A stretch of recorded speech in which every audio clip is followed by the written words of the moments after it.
Actually, for our MMA team, man, they train about 5 days a week, 2 to 4 hours a day.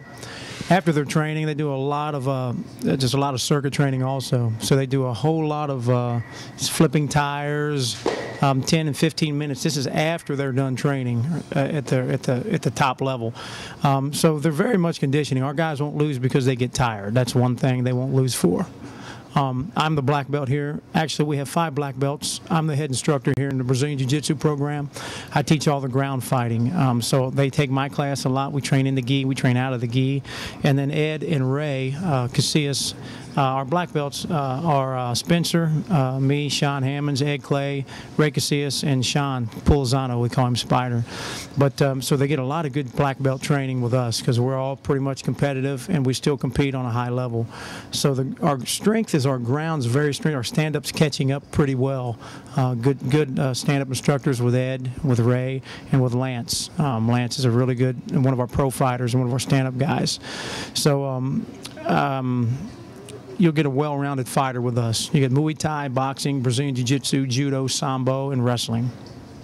How are they looking? Are they looking prepared? They're looking pretty good, man. They were cutting weight pretty well. We got cutting weight down to a science. Of course, a lot of our MMA fighters, always have new ones. It's their first fight, so they're green, they're nervous. So we try to get them ready and get them mentally prepared mostly, because fighting is about 80% mental. If you can win the fight in your head, it's you can make that roll over into the fight for sure. So they're mentally getting prepared. They're cutting weight well and training really, really hard.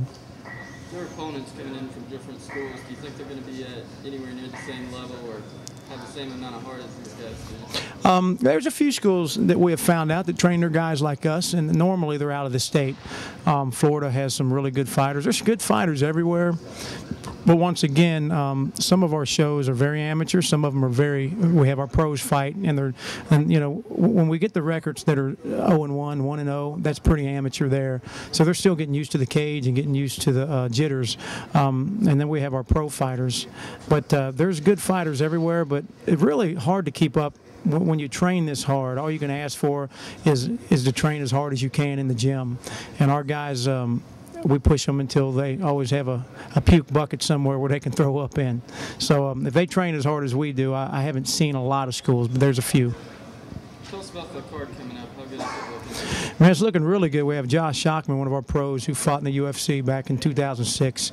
Lost a decision to Jake O'Brien, who's I think he's about 6-1, 6-2 in the UFC now.